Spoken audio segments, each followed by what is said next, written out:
बिस्मिल्लाहिर्रहमानिर्रहीम, अस्सलाम वालेकुम। मैं हूं आपकी मेज़बान अदास। नाज़रीन, आपको पहले तो मैं अहम खबर से आगाह करूँ क्योंकि जिस तरह से स्ट्रीट क्राइम जो है काफ़ी मतलब बढ़ता हुआ नज़र आ रहा है। उसमें एक निजी यूनिवर्सिटी जो है उसमें एक तालिब इल्म जो बिलाल का जो वाक़या था, कत्ल केस का वाक़या था, उसमें जो इसका मरकज़ी मुलज़िम है वो अपने साथी की फायरिंग से हलाक हो चुका है और जो कि बताया जा रहा है कि 16 दिसंबर को उसको गिरफ्तार किया गया था और उसके बाद जो है आज पता चलता है कि वो अपनी साथी की ही फायरिंग से, जो कि साथी का नाम है जुम्मा खान उर्फ लाली, फरार हो चुके थे। अपनी की साथी की ही फायरिंग से वो हलाक हो चुके हैं। इसी के साथ साथ क्योंकि स्ट्रीट क्राइम पे हम काफ़ी सारे प्रोग्राम्स करते भी रहते हैं और कल भी मैंने इस पर काफ़ी डिटेल में गुफ्तगू की थी और महंगाई को लेकर भी हमने काफ़ी गुफ्तगू करी थी। तो मैं चाहूँगी कि इस हवाले से भी हम प्रोग्राम में गुफ्तगू करें, लेकिन इसके साथ साथ आपको बताएं क्योंकि जिस तरह से अभी सुनने में आ रहा है कि एमक्यूएम पाकिस्तान में कुछ तेज़ी से राब्ते जो है चल रहे हैं। अगर हम बात करें पीएसपी की, मुस्तफ़ा कमाल साहब, फारूक सत्तार साहब जो कि एमक्यूएम बहाली कमेटी के सरबराह हैं,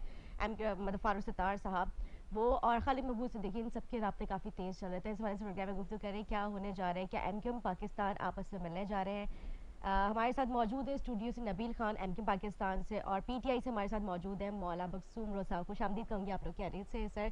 सर पहले तो हम स्ट्रीट क्राइम के ऊपर बात करते हुए, कराची का इस वक्त मेन मसला ये बना हुआ है स्ट्रीट क्राइम, और सबसे ज़्यादा जो टारगेट करने वाले हैं वो मतलब टारगेट होने वाले हैं वो स्टूडेंट्स हैं, जो तलबा है, मतलब उनको बहुत ज़्यादा टारगेट किया जा रहा है, जो क्रिमिनल्स हैं, जो स्नैचर्स हैं, उनकी जानिब से।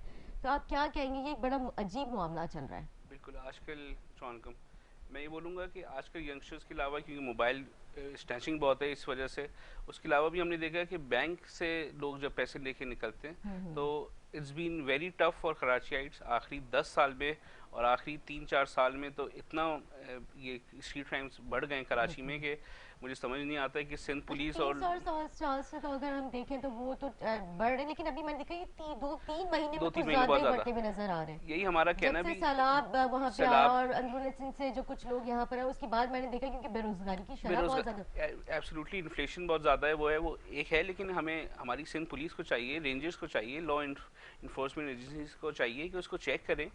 कराची का वहाँ वैसी महंगाई से तंग है और कहीं अब उठ बैठ नहीं सकते हैं। यंगस्टर्स हो जाएं, कहीं पर कोई बैंक से लेने पैसे जा रहा है, तो ये एक बहुत अजाब हो गया है कराची वालों के लिए। और सही। आई थिंक सारी पार्टीज़ को प्लस सिंध गवर्नमेंट को चाहिए कि इस पर स्ट्रिक्ट एक्शन लें और अब जवाबदेह उनको लें कि ये क्या हो रहा है, सही। कौन है आंसरेबल इस कराची का। सही। बिजनेस कम्युनिटी है, यूथ है, कोई कुछ निकल नहीं सकता है, शादी हो रही होती है, सीज़न है आजकल। तो ये बहुत ही एक चीज़ है जिसपे आई थिंक सब पार्टीज़ को बैठ के प्लस सिंध गवर्नमेंट को बैठ के इस पे एक्शन लेना चाहिए।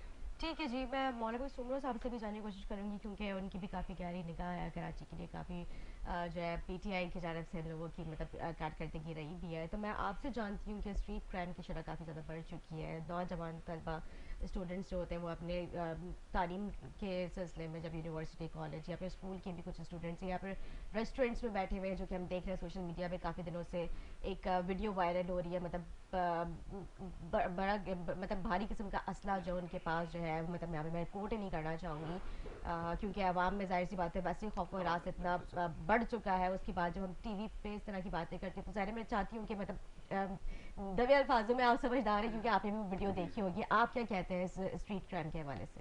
देखिए निदा साहब भाई, तकरीबन 6 से 7 महीने के अंदर 100 से ज़्यादा कत्ल हो चुके हैं कराची में, और वो ही इसी वजह से, रॉबरी, डिकेती या बदमनी की वजह से। अब यहाँ प्रॉब्लम यहाँ आता है क्योंकि जो पुलिस है वो सिंध गवर्नमेंट के अंडर आती है 18वीं तरमीम के तहत।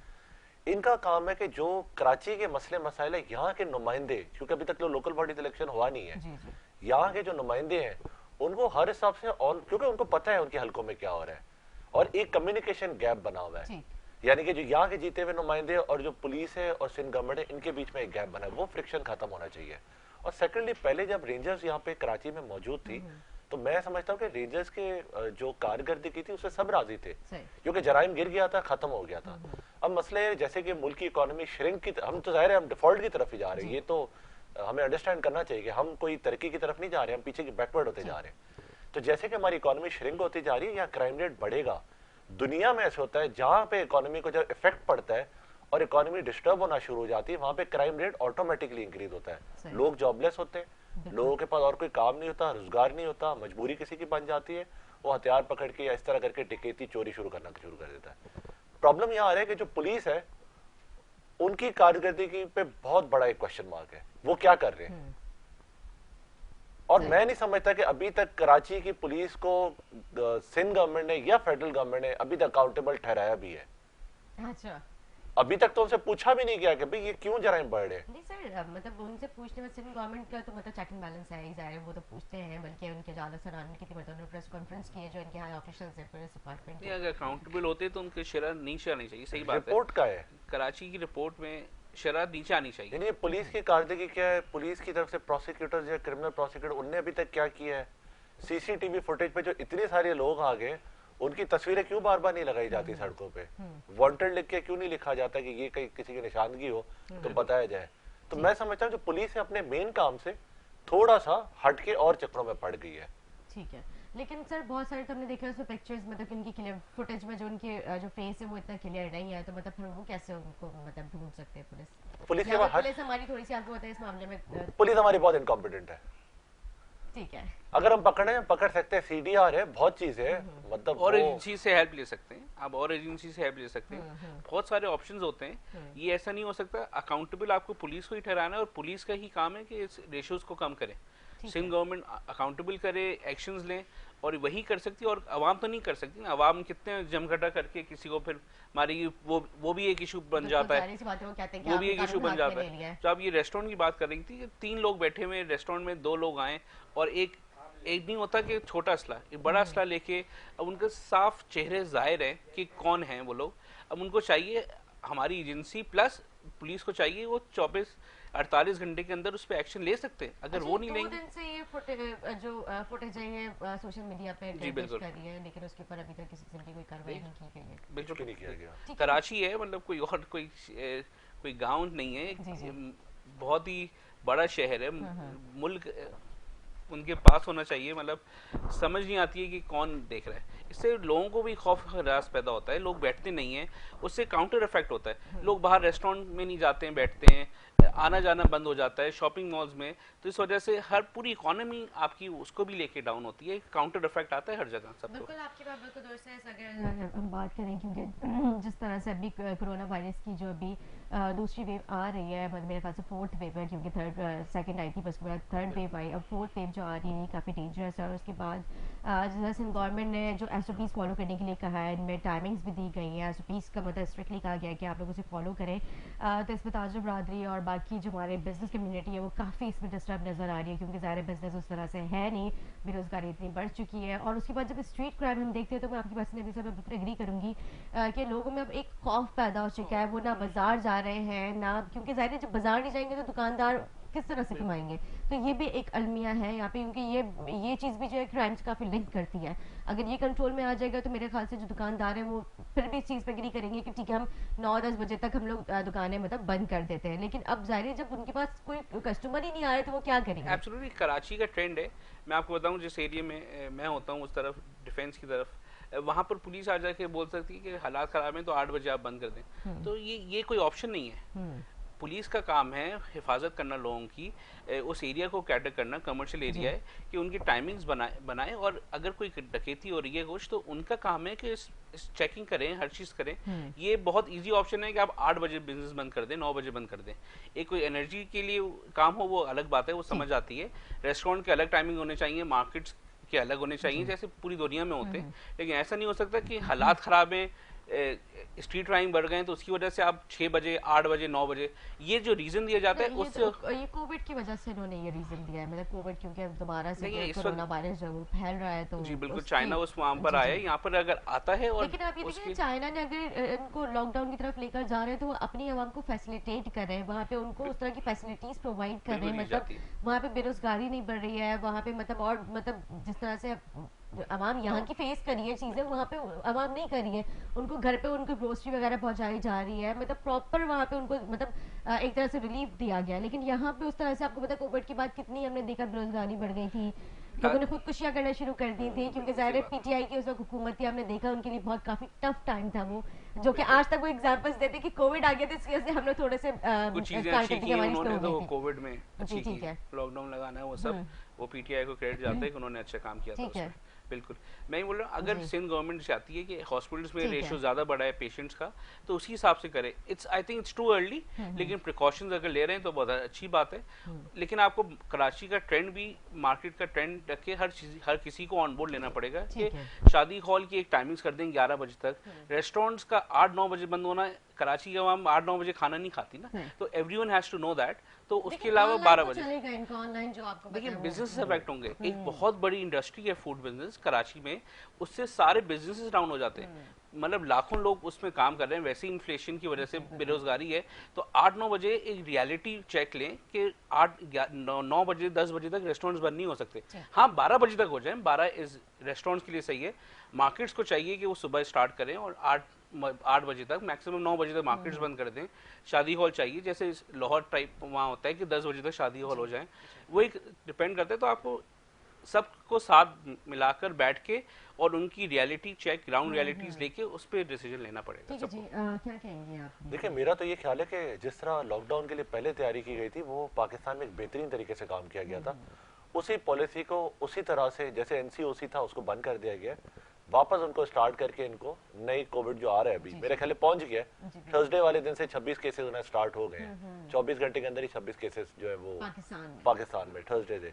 तो अब ये बढ़ता जाएगा और इसको मेरे ख्याल से जिस तरह की पहले हमारी पॉलिसी थी वही इंप्लीमेंट करनी चाहिए, स्मार्ट लॉकडाउन की तरफ। क्योंकि बिजनेस को तो बंद करना तो इस टाइम तो एक खुदकुशी की तरफ हम जाएंगे। पहले मुल्क डिफॉल्ट है, मुल्क में डॉलर नहीं मिल रहा, ऑफिशियल रेट अलग, अनऑफिशियल रेट अलग, बिजनेसेस यहाँ खराब हो रहे हैं और अपना एनर्जी सेक्टर हमारा डाउन होता जा रहा है। मतलब बहुत सारे हमारे पास चैलेंजेस हैं। तो मैं नहीं समझता कि कोई हम बेहतरी की तरफ जा रहे हैं और ऊपर से हम प्रॉपर लॉकडाउन लगा दें। हमें स्मार्ट लॉकडाउन पे जाना पड़ेगा। आप लोगों का कोविड के दौरान हुकूमत चलाने का एक्सपीरियंस रहा है, तो क्या मतलब बहुत टफ होता है कोविड को भी साथ साथ लेके चलना, हुकूमत के भी मामलात को देखना, क्योंकि ज़ाहिर है आपको पता है उस तरह की इम्पोर्ट एक्सपोर्ट भी नहीं हो रही होती है उस दौरान कोविड की वजह से। तो क्या बहुत टफ टाइम होता है? क्योंकि अभी ज़ाहिर है आपको पता है जो अभी पीडीएम की हुकूमत है, आप क्या समझते हैं कि इस मुश्किल वक्त में, और कोविड भी आ चुका है, आप समझते हैं कि क्या ये उनके लिए बहुत बड़ा चैलेंज है हुकूमत को लेकर चलना? मेरे ख्याल से उनके लिए सबसे बड़ा चैलेंज ये है क्योंकि वो जिस नारे के तहत गवर्नमेंट बनाने आए थे वो महंगाई के खिलाफ था और वो महंगाई 9 महीने में ऑलमोस्ट डबल की तरफ चली गई है। अगर आप फूड आइटम्स को देखें, बाकी चीजों को देखें, आपकी काफी सारी फैक्ट्रीज बंद होना शुरू हो गई है और कमर्शियल ट्रेड तो आपका मतलब बहुत ज्यादा उस पर इफेक्ट पड़ा है। लोग यानी कि इस टाइम मैं समझा प्रॉपर्टी भी डाउन हो गई, रियल स्टेट सेक्टर आपका डाउन है, कोई इतना रियल स्टेट सेक्टर आपका अच्छा नहीं चल रहा और एक्सपोर्ट आपका डाउन है। एक्सपोर्ट आप क्या कर रहे हैं, कोई खास तो आपने कोई नई चेंजेस तो आप नहीं लाए। तो मैं ये समझता हूँ कि जो इकोनॉमी है और इकोनॉमी का भी संभालना और कोविड को भी संभालना, दोनों को एक टाइम संभालना टॉप प्रायोरिटी रख के बहुत मुश्किल काम है। बहुत मुश्किल काम है, ये आसान काम नहीं है। आपके बराबर में बैठे हुए हुकूमत के इत्तेहादी, आप क्या समझते हैं? नहीं, सही फैक्ट है कि इस वक्त इकोनॉमिक हालात बहुत बुरे हैं और आई थिंक जो कल बात हुई थी फेडरल में भी वहाँ पर कि IMF को बहाल करना बहुत ज़रूरी है। तो यही एक्सपेक्टेड है कि इंशाल्लाह जनवरी तक हालात बेहतर होंगे। बिजनेसेस बहुत अफेक्टेड है, नए साल में बहुत खुशखबरी आने वाली है, बहुत खुशखबरी आने वाली है इंशाल्लाह, उम्मीद है। और जाहिर बात है एक रियलिटी है कि डॉलर शॉर्ट है मार्केट में, LCs बंद हुई हुई हैं, लेकिन पूरे वर्ल्ड में इकोनॉमिक हालात ख़राब हैं इस वक्त, हमारे शायद ज़्यादा है। हाँ पेट्रोल की प्राइसेस नीचे आई हैं, रिलीफ भी दिया गया है फेडरल की तरफ से, 10 रुपये वो किया, और बिजली कराची वालों के लिए बिजली भी कम की गई है। लेकिन ओवरऑल हालात बहुत डिफ़िकल्ट हैं और होने जा रहे हैं। तो उम्मीद है कि जनवरी नया साल आई थिंक बेहतर लाए और आई थिंक कुछ IMF का बहाल होके और कुछ पेमेंट्स आ जाएं आपके दोस्त ममालिक से, तो इंशाल्लाह बेहतरी की उम्मीद है जनवरी तक। ठीक है सुपर साहब, मतलब मैं आपसे जानने की कोशिश करूँगी क्योंकि जिस तरह से आप लोग जब हुकूमत छोड़ के गए थे तो मेरे ख्याल से पेट्रोल की प्राइसेस 149 थे और अभी अगर हम उस पर कंपैरिजन करते हैं तो मेरे ख्याल से 250 के करीब पहुँच चुके हैं। तो मतलब 10 रुपए रिलीफ देने के बाद 215 अभी 215, हाँ ठीक है ओके, इन्होंने जो है 10 रुपए रिलीफ दिया है, ओके। तो उस पे जो है मतलब अभी जिस तरह से उन्होंने कहा कि मतलब 10 रुपए उन्होंने रिलीफ दिया, लेकिन रिलीफ देने के बाद अगर आप महंगाई देखते हैं तो क्या आवाम जो है आप ये समझते हैं कि क्या आवाम उस 10 रुपए कम होने से खुश होंगी? मैं नहीं समझता, है ना, क्योंकि हर चीज बढ़ी है, पहले से कम नहीं हुई है।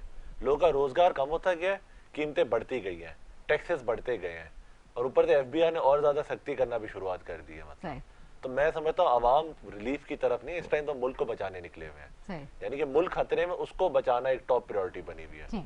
आवाम का आई डोंट थिंक ज्यादा कुछ सोचा जा रहा है।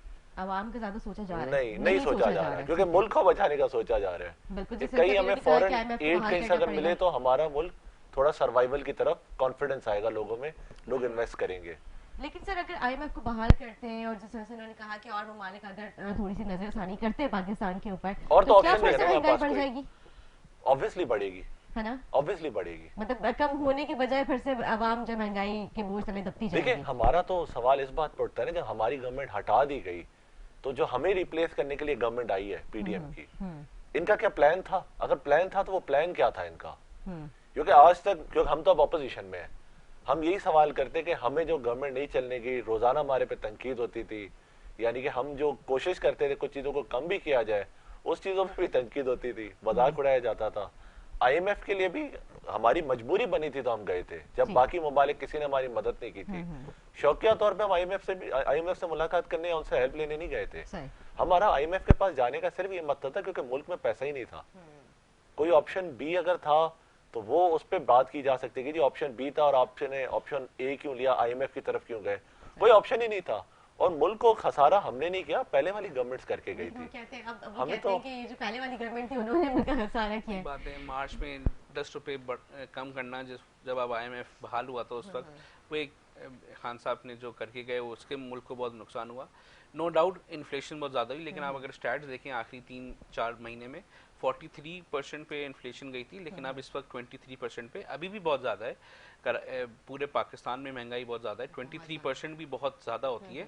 लेकिन पीडीएम को थोड़ा सा क्रेडिट ये दें कि आखिरी 3-4 महीने में उसको 43% को नीचे लाएं। लेकिन आई थिंक और चाहिए कि एज आई सेड कि जैन एंड या जैन मिड तक एक्सपेक्टेड है कि इन्फ्लेशन भी नीचे आएगी, आईएमएफ का वो भी बहाल होगा, स्टेबिलिटी भी आएगी इंशाल्लाह, और स्टॉक एक्सचेंज बहुत डाउन है तो इंशाल्लाह उस पर भी इफेक्ट आएगा कि बेहतरी, कुछ नए साल की उम्मीद रखें कि इंशाल्लाह बेहतर होगा।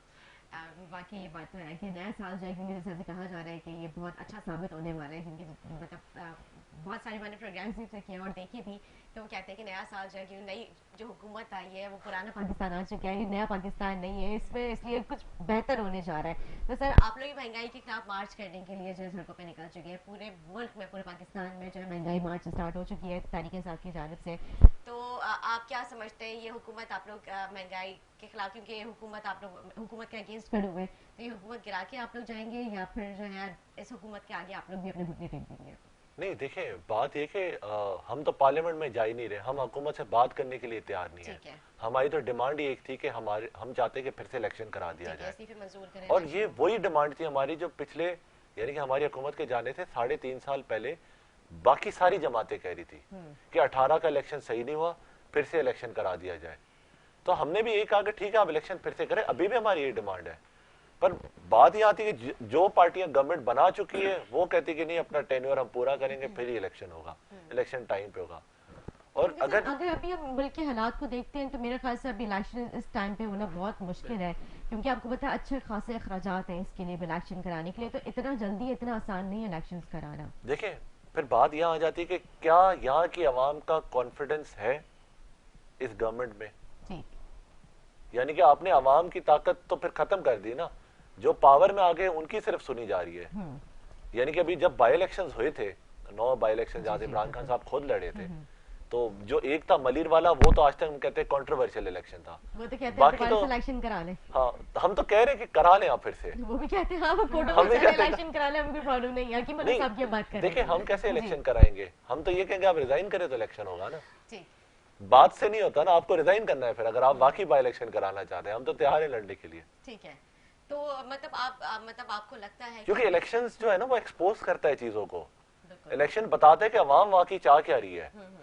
यानी कि कोरंगी में इमरान खान साहब नहीं आए पर वो वहां से जीते हैं बाई इलेक्शन, मलीर में वो आए और वहां उनको हरा दिया गया, और इतना कंट्रोवर्शियल इलेक्शन। मतलब मलीर का तो मतलब मैंने भी हिस्ट्री देखी है, वहां पे आपको पता है कि पीपल्स पार्टी का काफी अच्छा वहां पे वोट बैंक है, तो मतलब ये तो मतलब ये बात हो नहीं सकती कि वहां पे। उससे ऊपर एक और बात बहुत सब वो कहते हैं कि आपको पता है जीते भी कैसे थे, 8% वोट बैंक पे टर्नआउट जो था वो इतना लोएस्ट आज तक कराची में नहीं हुआ है। इसको भी लेके सबको गौर करना चाहिए कि खान साहब जैसे लीडर जब खड़े हुए हैं और उस वक्त भी लोगों ने 8% लोगों ने वोट किया है, तो ये कॉन्फिडेंस शायद खान साहब पे नहीं है, सारी पार्टीज को सोचना चाहिए कि कराची अवाम सारी पार्टी से नाराज़ है और अब टाइम है कि कराची की अवाम को खुश किया जाए, कुछ काम किया जाए कि वो टर्न आउट ज़्यादा हो। आपने देखा सारी पार्टी से नाराज है, आपके कहने का मकसद इसमें एमकेएम सरफहरिस्त है, क्योंकि जिस तरह से हमने देखा अवाम का रद्दमल जब एमकेएम पाकिस्तान बनी और उसके बाद जब लोगों से हमारे भी नुमाइंदों ने उनकी राय ली है, तो मतलब उसमें खास तौर पे मैं अगर नौजवानों की बात करूँ तो वो बहुत ज़्यादा जो डिसअपॉइंट नजर आई है। एमकेएम एक्सेप्ट करती है कि हमारे वोटर, हमारे सपोर्टर्स हमसे नाराज़ हैं और यही चाहिए। पार्टी इसीलिए ग्राउंड पर भी है, एक्टिवली काम कर रही है, जो पॉसिबल हो सकता है कर रही है, लेकिन उसको एक्सेप्ट कर रही है और अपनी गलतियों को। पाकिस्तान महंगाई के खिलाफ कुछ अभी आजकल कहती हुई नजर नहीं आ रही है, काफी अपने मामलात में लगी हुई है, जैसे गवर्नर कामरान खान टिसोरी, बाकी दीगर बातें अगर हम करें, एडमिनिस्ट्रेटर कराची, ये मामलातों में अभी लगी हुई है, लेकिन अभी जो है कराची की आवाम या महंगाई को लेके बिल्कुल अभी चुप नजर आ रही है। 3-4 दिन पहले ही राब्ता कमेटी ने भी स्टेटमेंट जारी की कि महंगाई में इजाफा हो गया और फेडरल को चाहिए, गवर्नमेंट को चाहिए कि इस पर नजरसानी करे। और जहाँ तक ये बात है कि कामरान टिसोरी वाला चैप्टर अलग है, वो एक अलग चीज़ चल रही है, जिसकी उम्मीद करनी चाहिए कि अच्छा हो, कराची वालों के लिए अच्छा हो, एमकेएम स्ट्रांग हो, एक मदर पार्टी है वहाँ पर। अगर किसी को आना है, खालिद मकबूल सिद्दीकी भाई के अंडर अगर सब आना चाहते हैं तो अच्छा, खालिद मकबूल भाई सिद्दीकी के अंडर सब लोग आएंगे, जैसे मुस्तफा कमाल साहब, डॉक्टर फारूक सत्तार साहब, और मतलब जो हमें पता चला है कि एमकेएम हकीकी।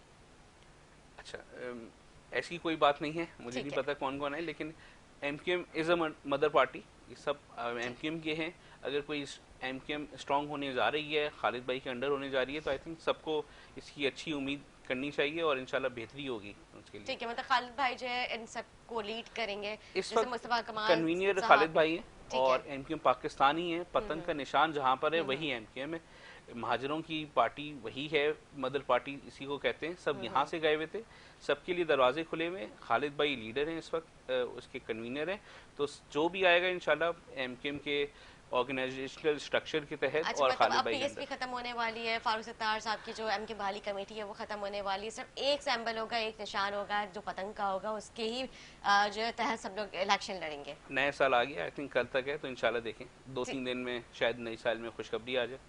अच्छा, ठीक है, इसी हवाले से आज जो है मेरा खास गवर्नर कामरान खान टिसोरी साहब जो है वो पीआईबी तशरीफ लेके जाएंगे डॉक्टर फारूक सत्तार के पास तकरीबन 4-4.5 के। परसों वहाँ पीएसपी हाउस भी गए थे, आज वो शायद वहाँ पर भी जा रहे हैं। तो लेट्स सी नए साल में कामरान खान टिसोरी साहब उनको एक टास्क दिया गया है, वो इसमें अपना अहम किरदार अदा कर रहे हैं, मतलब सबको मिलाने जा रहे हैं। उनकी स्टेटमेंट भी थी कि वो कराची के लिए कुछ करना चाहते हैं, वो कर भी रहे हैं, एक्टिव भी हैं, एमकेएम के नॉमिनी है, तो आप गवर्नर आप उनको एमकेएम का ही समझे, हैं पूरे कराची की, जाहिर बात है।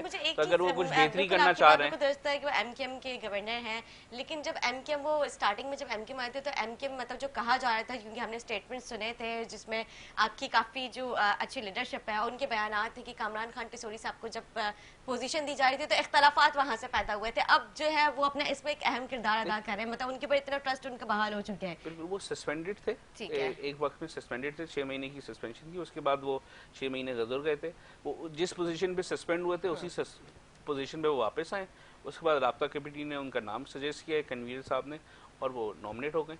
बाईगॉन्स और बाईगॉन्स, जो पुराना हो गया उसको छोड़ें। 2021-22 बहुत बुरे साल थे, इंशाल्लाह उम्मीद करें कि कराची के लिए, हम उम्मीद करते हैं एमकेएम के लिए। एक्सेप्ट किया 21 और 22 बाकी बहुत ज़्यादा, क्योंकि जिस तरह के हमने हालात देखे, इतने मतलब इस तरह के केसेस सामने आए, मुल्क के अगर हम मैशत के हवाले से बात करते हैं तो वो भी काफ़ी डाउन नज़र आए, काफ़ी मामलात इसमें काफ़ी डिस्टर्ब, मतलब सियासी अगर हम बरान की बात करें तो सियासत में भी बहुत ऊपर नीचे हमने देखा मामलात।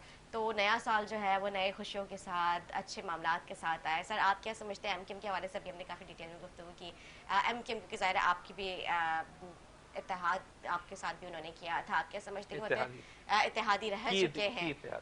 हाँ जी, बिल्कुल। तो आप क्या समझते हैं, जो अभी नई एमकेएम बनने जा रही है, तो ये क्या कराची के अवाम और कराची वालों के लिए अच्छी साबित होगी?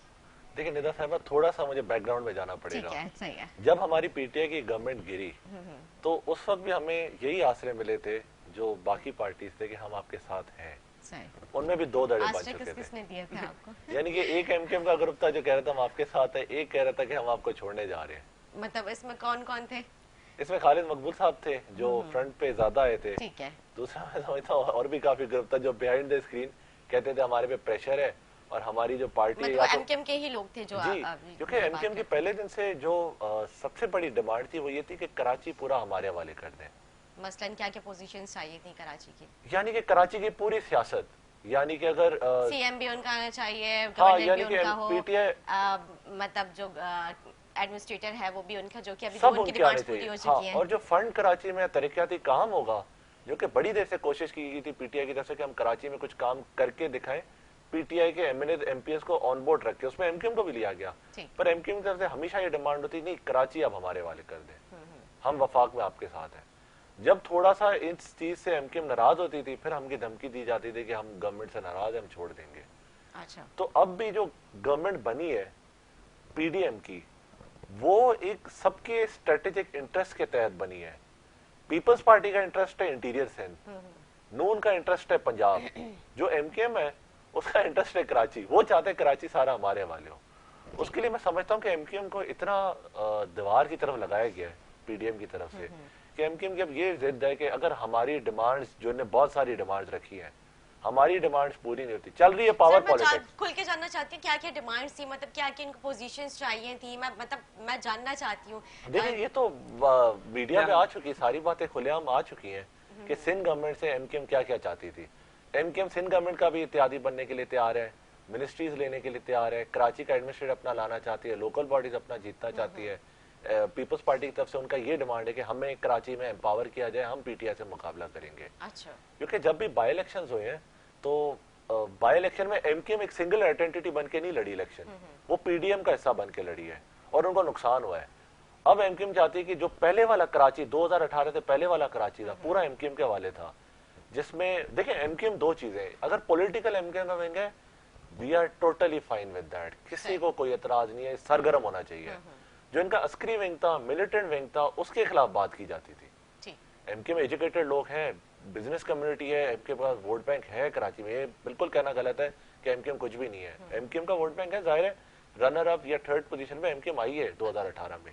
जो इनका अस्करी विंग था उससे लोग तंग थे, उससे लोग खौफजदा थे, और 9 मिनट के अंदर पूरा कराची बंद हो जाता था। तो गवर्नमेंट की, स्टेट की रेट कहाँ थी और एक सिंगल पार्टी की रेट क्या थी कराची में? तो एमकेएम अब उस तरफ जाना चाहती कि पूरा कराची हमारे वाले है। तब चैप्टर ही क्लोज हो चुका है, तो उसको तो मतलब अब उसका जिक्र करना तो मतलब बेबुनियाद है। करेक्शन करना चाहूंगा बस कि एमकेएम क्या चाहती थी पीटीआई से, वही पीडीएम से भी चाहती है। एग्रीमेंट हुआ हुआ था, मीडिया के सामने था, वही पीडीएम से चाहते हैं। कराची के लिए के हालात सही होना, कराची के प्रोजेक्ट्स होना, कराची से इतना टैक्स जमा होता है उसके लिए प्रोजेक्ट, कराची, हैदराबाद यूनिवर्सिटी, ये सारे एग्रीमेंट्स पीटीआई के साथ भी किए, और आई थिंक पीटीआई के अलावा मतलब उन्होंने कुछ भी उसको एग्री नहीं किया और ना फुलफिल किया 3.5 साल में। यही हम पीडीएम के साथ लेके गए, और पीडीएम को चाहिए कुछ, जैसे आपने देखा होगा कि हैदराबाद यूनिवर्सिटी की अनाउंसमेंट हो गई है, और बाकी K4 का प्रोजेक्ट है। तो एमकेएम चाहती है कराची की आवाज बन के कराची के मसाइल हल हो, वही वो पीटीआई के साथ एग्रीमेंट करना चाहती थी, जिसपे अमल नहीं हुआ। और अगर पीडीएम नहीं करेगी तो वही जैसे पीटीआई के साथ अलग हुए, तो कल ही राब्ता कमेटी के वसीम अख्तर भाई का बयान था कि अगर यही होता रहेगा तो हम यहाँ से भी हट जाएंगे। हमें अब स्ट्रॉन्ग आवाज बनना है कराची के लिए, और अपने लिए नहीं बनना कराची वालों की जाती हैं। जैसे अभी जो है मौलवी सुमरो साहब ने जिक्र किया कि लोकल बॉडीज इलेक्शन जीतना चाहते हैं, जैसे गवर्नर साहब का जो डिमांड थी वो पूरी हो चुकी है, एडमिनिस्ट्रेटर साहब जैसे रहमान साहब जो है वो भी आ चुके हैं, और इसके अलावा दीगर मामला मतलब ऑफिस फुल फ्लैश खुल के मतलब आप लोगों को मतलब दे दिया जाए, काम करने की परमिशन दे दी जाए, तो ये मामला जो है एमकेएम चाहती थी। देखिए local body elections 140A MQM ही पिटीशन लेके गई थी वहाँ पर, उसको एम्पावर्ड करे, जैसे मुशर्रफ दौर में था लोकल बॉडी 140A पर इनको एम्पावर करने के लिए एमकेएम ही पिटीशन लेके गई थी, और उसपे सुप्रीम कोर्ट वो सेकंड गई जी, और सुप्रीम कोर्ट का डिसीजन है, उसको इम्प्लीमेंट करना ग्राउंड पे ये गवर्नमेंट का काम है, उसी के लिए एमकेएम आवाज बुलंद कर रही है। जहाँ तक उसकी बात है मेन इलेक्शन की, सेंसस होने आपको पता है कि कितना कम गिना गया है, आई थिंक सिर्फ मर्दों को गिना गया है कराची में, औरतों को गिना नहीं गया है, आप उसमें शामिल नहीं है शायद। तो हम चाहते हैं कि आपको भी गिना जाए, और एक्चुअल जो फिगर है कराची का वो है, उसी के हिसाब से रिसोर्सेज मिले कराची वालों को, उसी के हिसाब से नेशनल जाना चाहिए था, मतलब जो सेंसस के हवाले से काउंटिंग बिल्कुल की जानी थी, तो ये तो पहले ही हो जानी चाहिए थी जब हुकूमत बनी थी, मतलब मेन आपका मुतालबा तो यही था ना इसमें। बिल्कुल यही था, और आज से नहीं है, बहुत पहले से, जब से सेंसस हुआ है कि 1 करोड़ 60 लाख 1 करोड़ 70 लाख कराची की पॉपुलेशन नहीं है, ये आई थिंक 3-3.5 करोड़ से ऊपर चली गई है। जहाँ तक जरदारी साहब का ताल्लुक, उन्होंने तो शायद इसे 4 करोड़ तक भी पहुंचा दिया। तो जो रियलिटी है, जो फैक्ट्स सेंसेस है आई थिंक मार्च तक हो जाएंगे, इसलिए हम चाहते हैं कि इलेक्शन जो भी हो, जनरल इलेक्शंस की बात है कि वो न्यू सेंसस के बाद, हल्का बंदियों के बाद, जो हल्का बंदियां कर दी गई हैं उसकी करेक्शन के बाद ही इलेक्शन हो, कि अब जो भी रिसोर्सेज मिले कराची को वो उनके रियल सेंसस पॉपुलेशन के हिसाब से मिले, जो कि आई थिंक 3 करोड़ से ऊपर ही है जायज। ठीक है सर, आप हिस्ट्री की बात करें। देखिए निदा साहब, K4 प्लांट का भाई ने जिक्र किया, यूनिवर्सिटी हैदराबाद में जिक्र किया, क्या ये दोनों चीजें पीटीआई के हाथ में थी? क्या ये फेडरल गवर्नमेंट का प्रोजेक्ट था? ये तो सिंध गवर्नमेंट का प्रोजेक्ट था। K4 तो वफाक का प्रोजेक्ट था ना। देखिए वफाक का था, प्रॉब्लम कहाँ आ रहा था? सिंध गवर्नमेंट के साथ आ रहा था ना। K4 पे जो फेडरल गवर्नमेंट की तरफ से तो प्रोजेक्ट बिल्कुल क्लियर था, वो बनने जा रहा था, इन्वेस्टमेंट तैयार थी। प्रॉब्लम सिंध गवर्नमेंट कर रही थी। किस गवर्नमेंट क्या प्रॉब्लम कर रही थी? सिंध गवर्नमेंट कराची में कर रही थी, एडमिनिस्ट्रेटिव केएमसी के तहत K4 पे प्रॉब्लम। सही। फेडरल गवर्नमेंट की तरफ से तो पूरी चीजें तैयार थी करने के लिए, जहां एमकेएम की डिमांड थी मिनिस्ट्री की वो भी पूरी की गई थी, जो गवर्नर की डिमांड थी वो पूरी नहीं की गई। इनका था कि एडमिनिस्ट्रेटर हमारे लगाया जाए। दो मिनिस्ट्रीज चाहिए थी इनको। आईटी की एक्सपोर्ट बहुत ज्यादा है, तो आई थिंक हमने इनकी भी बड़ी हेल्प की कि अमीनुल हक भाई भाई नो डाउट आईटी मिनिस्ट्री भी बहुत। देखिए आईटी की मिनिस्ट्री में तो कोई बिल्कुल वो एतराज नहीं है। लॉ मिनिस्ट्री तो बहुत अच्छे रूल्स निकाले फरूक नसीम साहब जी, बिल्कुल। कितने लेजिस्लेशंस हुए? हाँ जी, कितने लेजिस्लेशंस पास हुए, कितने सारे बिल्स तैयार हुए, कितनी सारी चीजें पेंडिंग थी। सही बात है। और उसके बाद तो एकदम फारूक साहब तो गवर्नमेंट के मिनिस्टर थे, 3.5 साल तो उनके पास मिनिस्ट्री थी, वो कैबिनेट के हिस्से थे, और एकदम वो पीडीएम की तरफ चले गए। देखिए बात ये कि गवर्नमेंट को रिप्लेस किस बात पे किया गया था? महंगाई के नाम पे ना। तो क्या महंगाई को काउंटर कर पाए कि नहीं? घूम फिर के बात वही आ जाती है। हमारा भी है, मतलब जो हुकूमत बनी थी महंगाई को लेके, जो महंगाई मार्च कराची से स्टार्ट हुई थी, इस्लामाबाद पहुंची थी, नई हुकूमत बनी थी, काफी जद्दोजहद करने के बाद हुकूमत हासिल की गई, काफी जो जमातें हैं वो एक साथ इत्तेहाद उन्होंने किया, और मतलब अभी तक हासिल और वसूल क्या हुआ है। और निदा साहब एक और बात आती है कि जो कराची का इलेक्शन है जी, जो अपना लोकल बॉडीज इलेक्शन होना है, उसको बार बार जो डिले किया जा रहा है, उसमें एमकेएम कहां पर खड़ी है? सर ये अभी तो जाहिर सी बात है ना, वो ये कहने हम अब कोर्ट में तो सबसे पहले गए थे, मतलब देखिए गवर्नमेंट के तो इत्तेहाद यही है ना, इत्तेहाद देते हैं तो ठीक है, वो हल्का बंदियां होनी है। आई थिंक सिंध गवर्नमेंट ने दोबारा खत लिखा है इलेक्शन कमीशन को कि हल्का बंदियां होनी बाकी हैं। आई थिंक आप देखेंगे इस्लामाबाद में भी 15 जनवरी को सारे इलेक्शंस होने जा रहे थे। मैं कहता हूं निदा साहब 6 महीने जब बचेंगे ना जनरल इलेक्शंस में, तब तो आप वापस जनरल इलेक्शन की डिमांड की तरफ भी नहीं जा सकते। क्या लोकल बॉडी तो जनरल इलेक्शन आज आप नहीं देख रहे कि इस्लामाबाद के इलेक्शन डिले हो गए, इस्लामाबाद के बलदियाती इलेक्शन डिले हो गए। यही बोला गया है कि वहाँ पर भी 21 कुछ हलकों की हल्का बंदियां जो होनी है उस पर काम होना है। तो यही मौके फेडरल ने भी आई थिंक इस्लामाबाद में दिया गया है। तो यही चाहती है एमकेएम कि हल्का बंदियां हो, उसके हिसाब से जैसी हो जाती है तो आप बलदियाती इलेक्शन भी करवा दें। हल्का बंदियां हुई भी इस पे एमकेएम बिल्कुल एग्री नहीं है। अगर हो जाते, देखें अगर कोर्ट के ऑर्डर्स हैं इलेक्शन तो एमकेएम रेडी है, हमेशा रेडी होती है ग्राउंड पे। कल हो जाए इलेक्शन, लेकिन एक मौक़िफ़ है जैसे 140A के लिए था, एम्पावर्ड करें, उसके बाद हल्का बंदियां अगर हो जाती हैं तो अगर सब कुछ सही होता है तो उस पर इलेक्शन में लड़ने का भी और हुकूक मिलने का उसका जो मजा है वो बेहतर है ना इस्बत के नहीं हो आपकी। आप लोगों को फिर हल्का बंदी से टेंशन क्या है? जब आप लोगों के मुतालबात थे कि लोकल बॉडीज इलेक्शन आप लोगों को जिताया जाए, तो फिर टेंशन क्या है मतलब इलेक्शन लड़ने में? बाय इलेक्शंस हो जाते हैं कराची में, पर लोकल बॉडीज में मसला है। अच्छा, बाय इलेक्शन एमएनए के हो गए, मौलवी महमूद साहब वाला एमएनए का हल्का था, उधर भी बाय इलेक्शन हो गया। वो रूल के हिसाब से ना, कॉन्स्टिट्यूशन के हिसाब से 90 डेज में होनी है। किसी ने सीट खाली वेकेट की है उसमें 90 डेज में, यही है कि जो आइन में लिखा हुआ है वो होना है। आइन में मतलब एमकेएम या कोई भी लॉ के अगेंस्ट जाके नहीं कर रही। एक कोई गुजारिशात हैं कि भाई हल्का बंदियां होनी है, ये होनी बाकी है, अगर ये हो जाए उसके बाद इलेक्शन कर लें। अगर उस पर कोर्ट बोलता है इलेक्शन कमीशन को नहीं आपको करवाना ही है तो then no one has a choice. हल्का बंदियों का जो अभी एप्लीकेशन लिखी है, जो दी है, तो वो कब दिया है? आई थिंक मैंने सुना कि सिंस पीपल्स पार्टी ने लास्ट वीक दिया है। लेकिन पीपल्स पार्टी तो काफी कॉन्फिडेंट थी इलेक्शंस के हवाले से, बल्दियाती लोकल बॉडीज इलेक्शन के। मेरे ख्याल से, मुझे नहीं पता इस वक्त 15 जनवरी को आना होने हैं इलेक्शन, तो फिर होके रहेंगे, अभी टाइम है, 15 दिन है। सर आप समझते हैं अल्लाह करे हो जाए, अल्लाह करे। हम तो तैयार हैं, हम चाह रहे हैं लोकल बॉडीज भी कराएं, जनरल इलेक्शन भी कराएं। जी जी, इलेक्शन से हम नहीं भाग रहे। ठीक है, हमारी डिमांड ये कि आवाम के पास वापस ताकत जानी चाहिए। और सर अगर 140A के तहत अगर इलेक्शन मतलब लोकल बॉडीज इलेक्शन नहीं होते हैं तो फिर मतलब तब भी हम पीटीआई जो इलेक्शंस के लिए तैयार है। देखिए हम तो हर हिसाब से इलेक्शन के लिए तैयार, हम कह रहे हैं कराएं आप बस इलेक्शन। ठीक है। और अगर सर हल्का बंदी अगर नहीं बेहतर होती है और जो 148 अगर उसके हवाले से मतलब उसको लेके अगर इलेक्शन नहीं होते तो तब एमकेएम इलेक्शन के लिए तैयार है? इलेक्शन के तैयार है, अगर हर सूरत में तैयार है, एमकेएम तो तैयार है सर। एमकेएम तैयार है, इलेक्शन अगर होंगे कल होते हैं 15 तारीख जो होने, तो एमकेएम उसके लिए तैयार है, रेडी है। ठीक है, लेकिन वुमेन्स कन्वेंशन के बाद से बहुत सारे हलकों में स्टार्ट भी हो गए हैं काम करना, कॉर्नर मीटिंग्स हो रही हैं, तो इस हवाले से हम तैयार हैं। बिल्कुल बिल्कुल ठीक है।